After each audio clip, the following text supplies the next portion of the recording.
Thank you so much for being here today. I feel so honored to share with you what I do and what I love to do. So you give me the opportunity to be in my best expression of myself.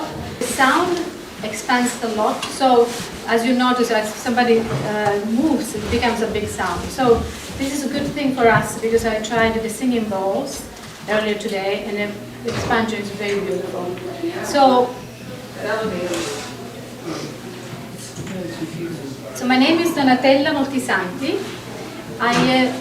My background is of an opera singer. I started to play violin as a young child, and then, I was studying all the minor things you have to study to pass the exam. And when I had to do the singing part, I opened my mouth and they were like, "Oh my gosh, what are you doing?" And the voice was so big I didn't know what to do with it. It was like, I envied people that had small voices because they could manage the voice. I would open my voice and would like, "Wah!"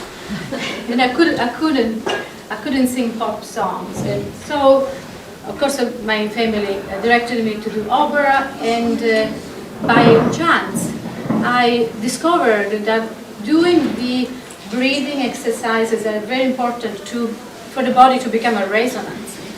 I healed effortlessly from chronic pain I had since I was 13. So I became very curious and I started to really study and connect. And I realized there was nothing written about this method because it's a oral tradition of ancient technique in Italy. And it's something that nobody really never wrote because it's kind of a elite secret that passes on to the best of the best of the best. So I am a researcher in my nature. I am stubborn in my nature. So I started to travel. I went to Rome. First I moved to Palermo. I wasn't satisfied. I went to Rome. I went to Florence. I just started to travel to find the best of the best that would give me the secret of this technique. My father was the seed of this. When I was young, he has a beautiful voice. I said, "Daddy, you have such a beautiful voice." I was like, "This is nothing." There was a guy when growing up that when he would open his mouth, the entire valley would fill up. Imagine if you have the technique, it becomes 100 times bigger. So in Italy, you have to understand that anybody can sing opera. At least, half a century ago, they were like anybody would clean and sing opera, would in the market and sing opera. So this is something that was, for my father, was something that was very heavy knowledge. So it just instilled me this idea of this secret voice, this big voice I didn't know what to do with. So I really started to understand that this technique is so healing for the body because liberates so much, opens, expands. What do? We are in our mind, we contract, we are afraid, we don't breathe. People don't breathe. So I started to teach breathing, I started to expand this thing, I started to write it for everyday people because we have the right to breathe.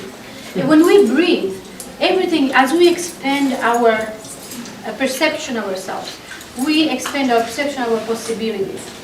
Then I started to see that the sound will take the vibration and take it to very different dimensions. And the dimensions is very personal. Nobody has to tell you what is your dimension. But it's so magical because it's something inside of us that knows what to do with it. It is a body's intelligence and it's a sound intelligence that comes with it. So I'm going to try to be very concise today because my events are always 2 hours.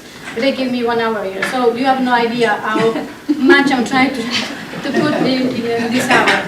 But what I want to prepare you is to allow your body to feel the expansiveness.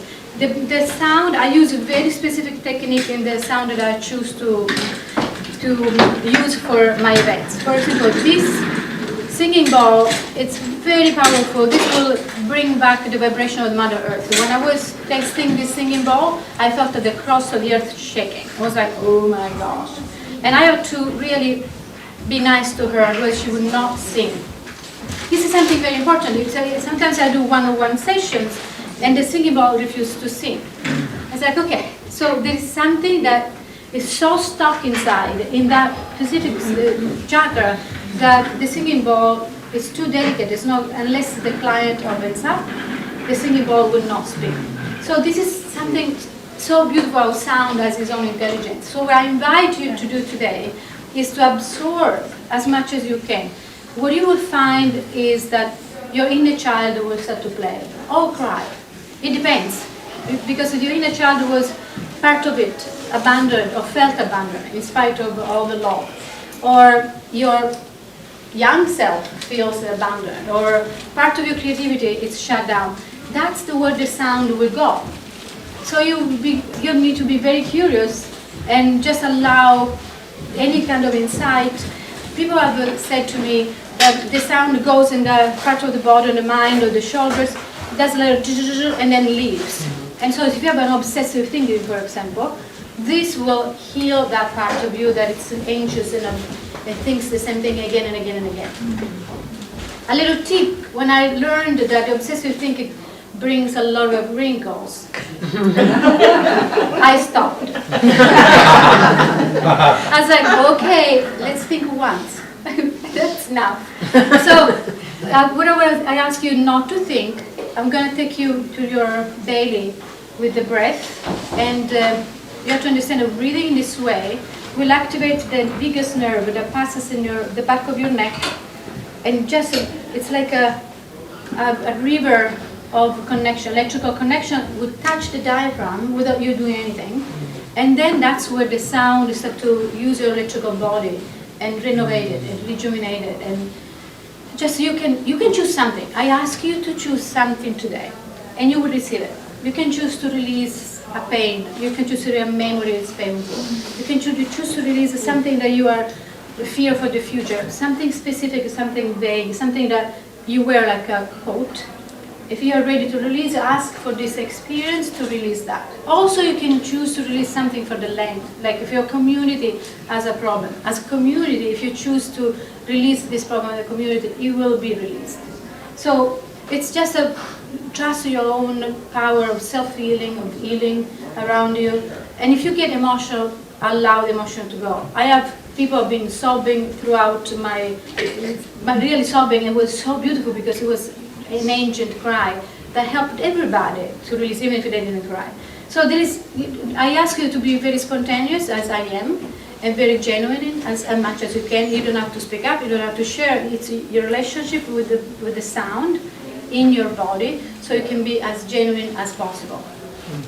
Okay, so I ask you to breathe now in the way that you know to breathe.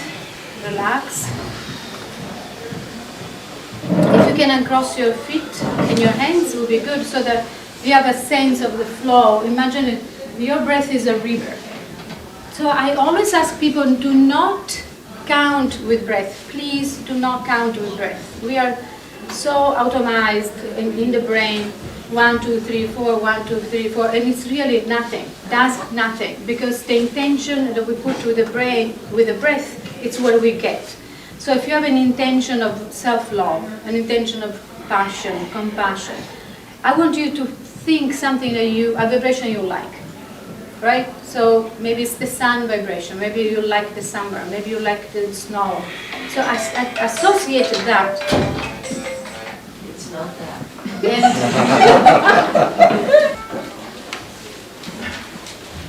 It's also beautiful to exist without the frequency of the cell phones around. So if it's shut down and not just muted, it's the best. So I'm going to ask you to imagine that you have your mouth between your eyebrows.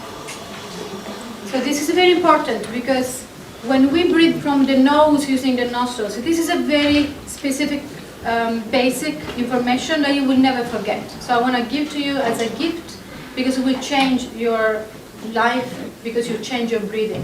When you change your breathing pattern, you change a lot of patterns. So this is a very preciousness that you want to remember, and you will remember because it feels so good.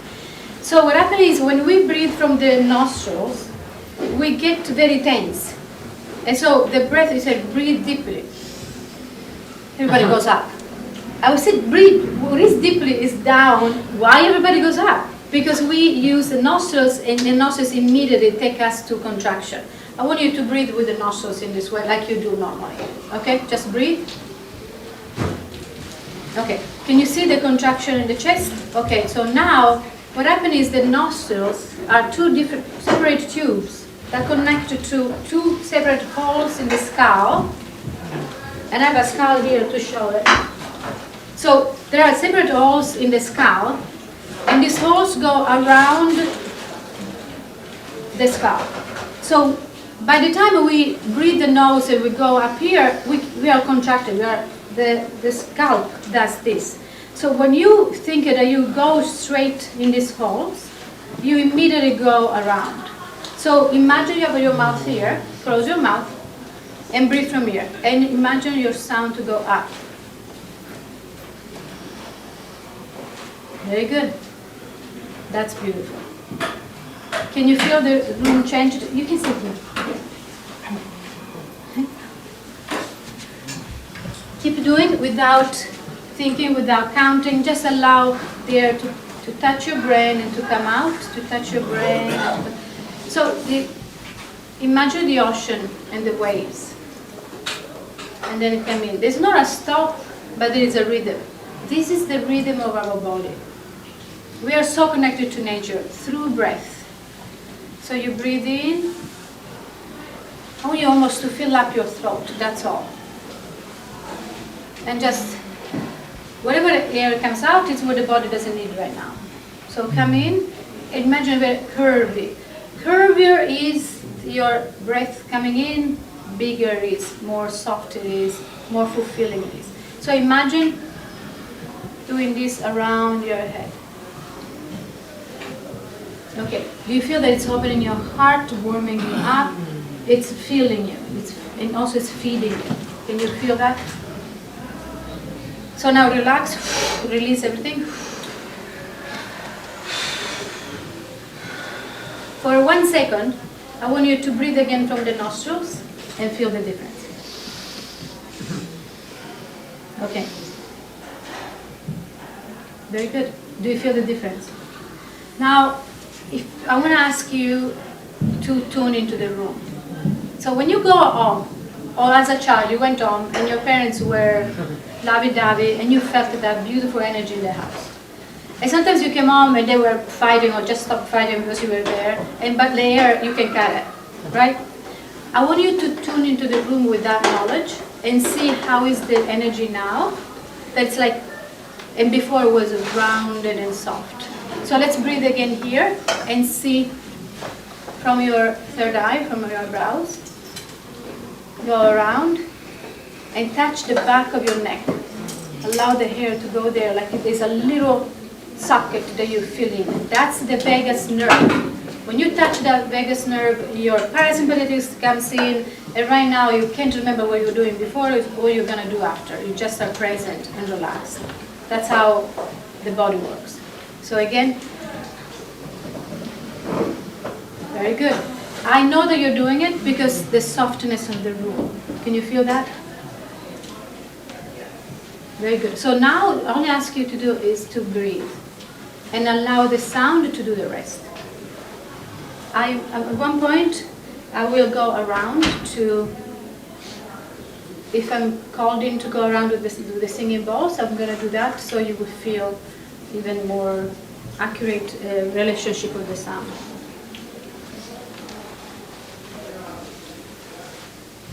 The first thing I'm going to do, I'm going to clear the energy.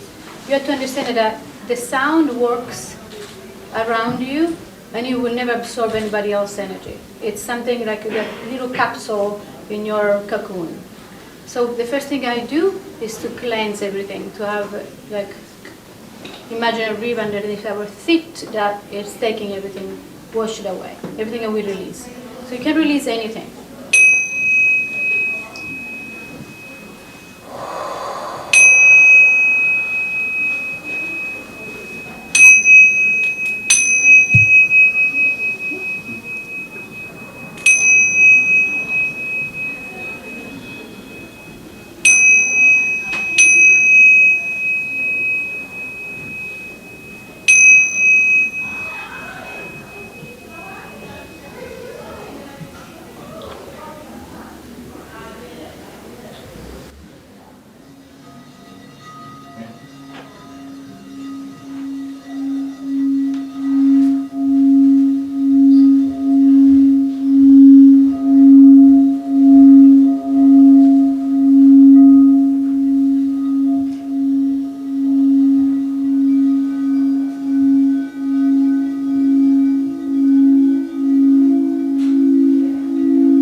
Slowly bring yourself back into the room. Just move your fingers, your toes inside your shoes, your shoulders. And look around and find something red to look at.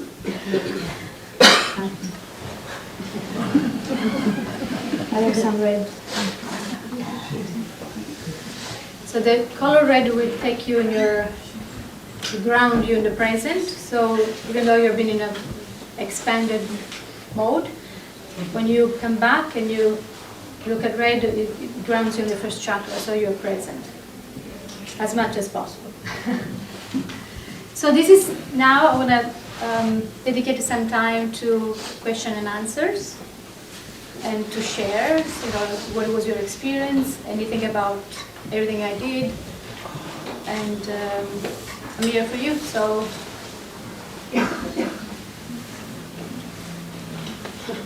Yes. When you say to breathe through your third eye area and visualize a mouth, you're visualizing a mouth, but you're breathing through your nose, correct? So basically what happens is, when we think we're breathing from the nose or the mouth, it's too low. It's too low. The air inside acts at the opposite of acts outside. The air outside tends to go up. Inside the body it tends to go down. So when we are already down, we'll go up. It's just it's not natural. So if you go up, if you breathe as high as possible, more connected to the system, which is this coane. It's C-O-A-N-E in Latin. These little holes. More closer you are there, so you don't create any tension. You go high. So there's no way to go high. It will go down. That activates the memory, ancient memory, memory of the body. The body knows how to breathe. The body, the breathing system, it's alpha automatic. So, we don't die when we sleep. But the other alpha automatic, we have lost the knowledge. So we mess it up. And then we mess up the instinct of the breath. This will take you back to the instinct of the breath. One thing is, I see all these methods to make people over-dramatic when they're breathing, when they're sleeping, or apnea, they tight the mouth. It's because we lost this curve. If you do this exercise just before going to bed, the body will remember, and we sleep in this way all night. What happens is when you go up, the chin rests. So when this falls, you don't have any tension, and the breath keeps going. The last news that's out there is to tight chins people when they sleep.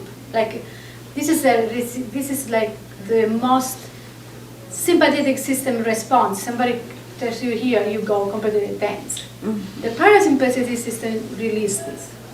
So you touch the parasympathetic system when you touch this spot and you touch your skull, because you breathe in your brain, and immediately the brain can't think. That's why we don't breathe, because the brain wants always to think. But when you touch the brain and you bathe it in the breath and in the sound, then all of a sudden it's an amazing shortcut. Instead of meditating for 30 years to get to that level, you use tools that we have in nature, which is our nature, the breath, and nature sound, which is pure sound.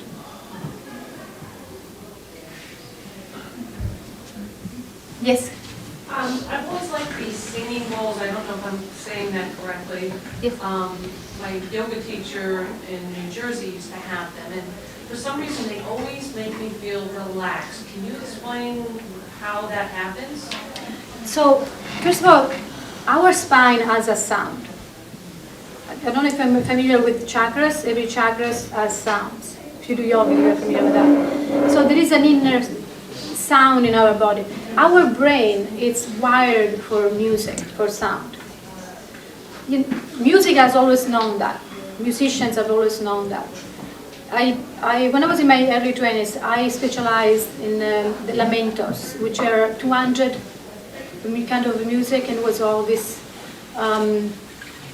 literature and music were matching at that time. So there was a lot of poetry, a lot of music to sing the poetries of women that were received to negotiate for kingdoms.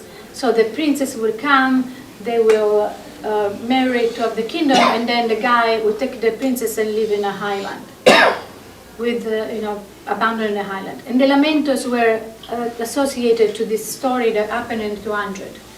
Every single piece of the literature around at that time, it's in a third minor, which instills grief and pain. Then, if we look into the history of people in ancient times, they will hire women to weep at the funerals, because the lamento was based, or the women weeping was in a third minor. So I used a lot of third minor music to allow people to release the pain, so that they can feel free to have joy instead of identifying with the pain. Because pain, it's like a sticker. If you don't process, it stays there and doesn't leave you. So you can't feed it too much, otherwise it becomes glue, but you need to shake it up a little bit to let it go. So it's a little delicate territory. But with this kind of music, you just shake it out and then it leaves by itself, you process it. 5 years ago, science did a study and went to an hospital with newborn children, babies, and start to record all the crying. And across the board it came out, every single newborn baby cries in a third minor. So now the science is finally backing where music and religion and matters always knew instinctively. But what is beautiful is I believe that science will save the planet, because no politician will not do it, our ignorance will not do it, but science will do it. So I'm really happy that they are empowering our voice, because we're in a society where if we say something that comes from our intuition, from our knowledge, from our feminine side, it's not scientific. So it's like, okay, let's use science to empower our voices and to be together. I am always in getting things together. So this is why it's inevitable. Even when it's bothersome, it's very beautiful. When the sound, if the sound bothers you, because especially at the beginning I created a kind of clashing sound, we need that because it goes where it needs to go to shake up where we stuck.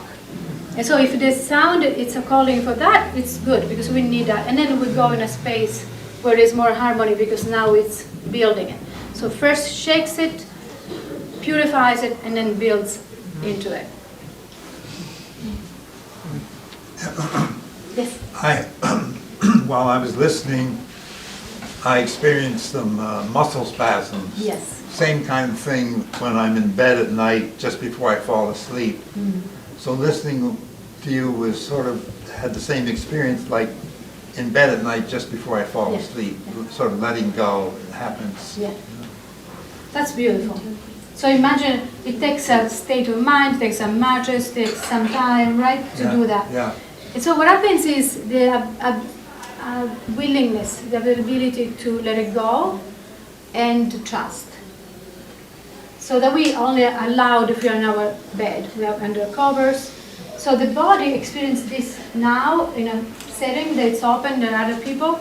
So this is life, basically. It's being open to life. Also, there's that part of you, physical self and the divine self, emotional self, everything. That shake, it's the union of that. You're allowing that different parts of yourself to sync, because you're opening up, not only letting go, but opening up. So if you, the sound does this beautifully. You have, always people say, I had spasms in my muscles, because the part of your contraction, basically anything that we experience that's not pleasant, even if it's pleasant sometimes, so we contract and we trap it into it. That part is contracted will not receive energy. So you are loved, but that part want to be loved. But if you are, in a bad situation, that part will be charged and charged even more. So what we have to do with this spasm is, because that, if you have a contraction, will open up.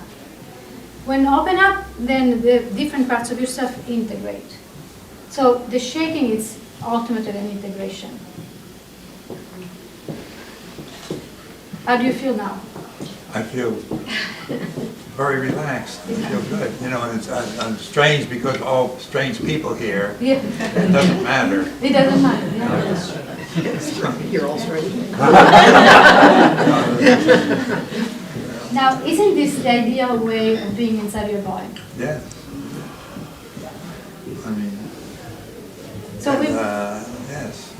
go ahead. I just have a feeling of being very relaxed. Yeah, My shoulders are dropping. yeah, You know, my hands feel loose. yeah, Yeah, it's very good. yeah. So this is the vibration of life. This is when you spend a day in the mountains, you know. So it's an amazing shortcut to get that sense of wow, you know, everything is here, everything is inside. Yes. Maraca, is that a Yes. clearing? Yes. Okay. So what happened is I travel all over the world to do this work, and then when my last day I go around and look for instruments of the land. So I was a few weeks ago in San Juan in Puerto Rico, and I found this and other two instruments, and I felt that the purity and the fineness of the sound was what I needed. And also because I bring with me pieces of the land. Yeah. Yes. I was just amazed at the simplicity The simplicity. of breathing here. I have chronically jaw tight, chronic, and it just was like I could feel everything just sort of releasing and like the roots. Yeah. Like, oh my God, thank you so much. Yeah. I mean, yeah, thank you. Okay, so I don't know if you heard her. She had a love affair with her vagus nerve. It was a love at first sight, or first breath.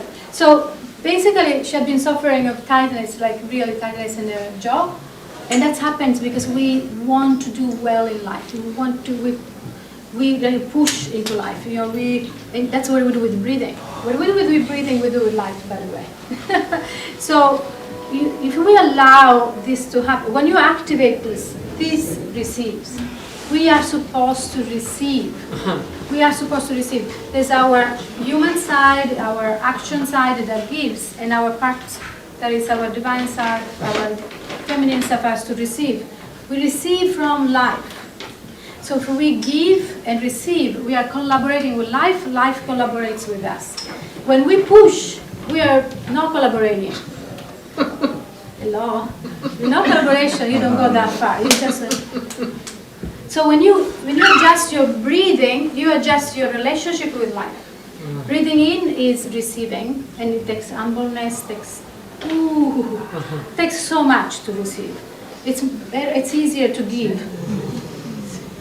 It's easier to give. That's why people always force the breath out. No, don't worry. The body will take everything it needs and release what doesn't need. Don't pay attention.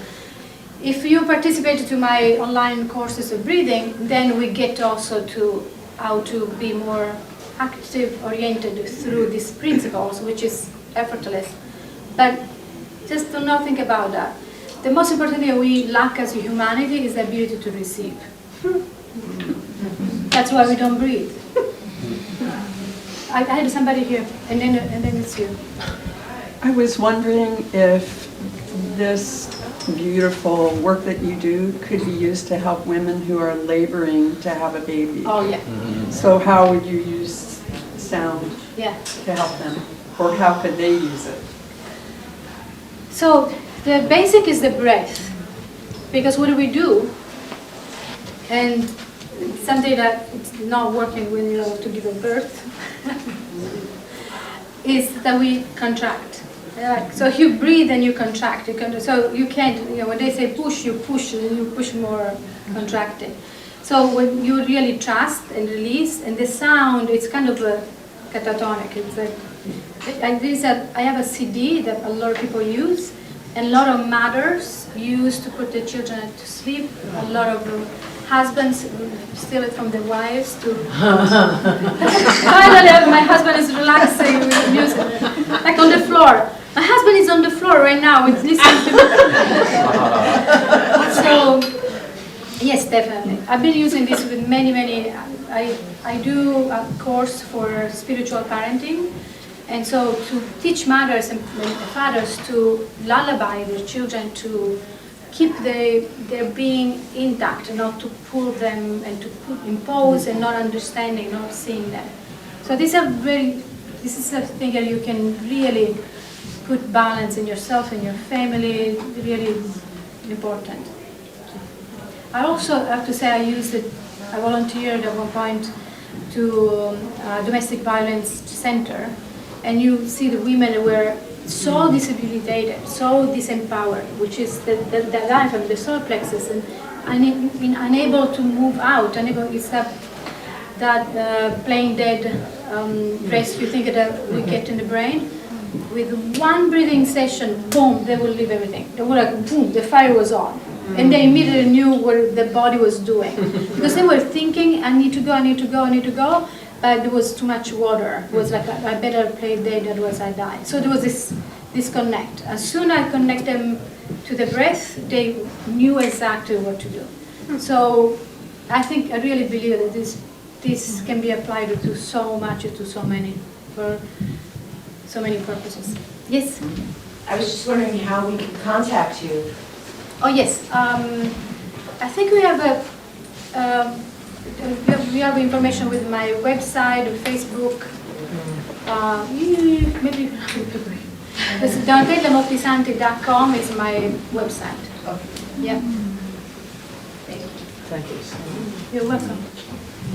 Do Yes. you work with, is this course is effective with people in the process of transition, hospice, Yeah.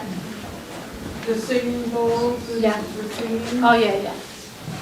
Big time. Big time. Yeah. Because this is something that I work in my system, because there are 3 singing bowls that are related to the heart.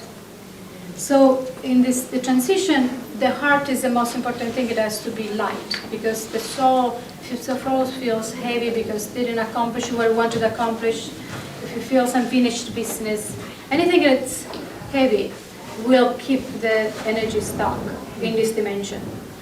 So it's something we have to do actually every day, to know what it is having a heart that is light like a feather.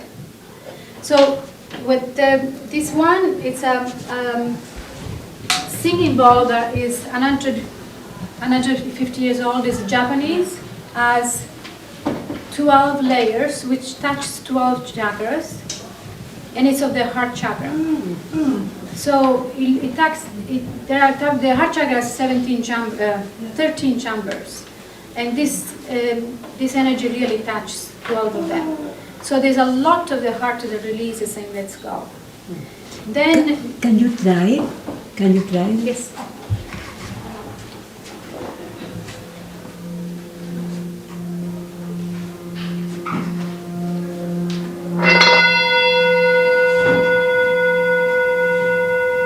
As you can feel, there are many layers of vibrations. So, What key is that? I think it's a B flat.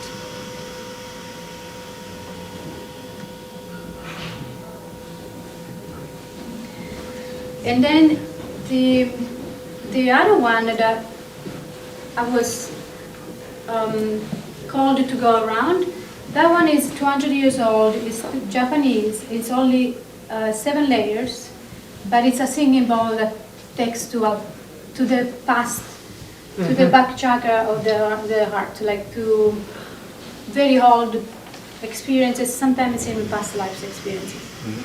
And so that was very excavating. And this one is goes to the higher heart. And there was so much coming in, like connection to your divine heart, to the collaboration with life. So at the end, you have a lot touched and synchronized without even knowing. So this really helps in that kind of what you're saying. the CD has a beautiful healing energy field that brings in so much energy and healing energy. As a song it is for grief, a song it is for the heart that, you know, sometimes you divorce or you lose the love of your life. And so every song has a specific field that we as humans live on. Am I going over time? Oh, okay, good. Thank you. Thank you.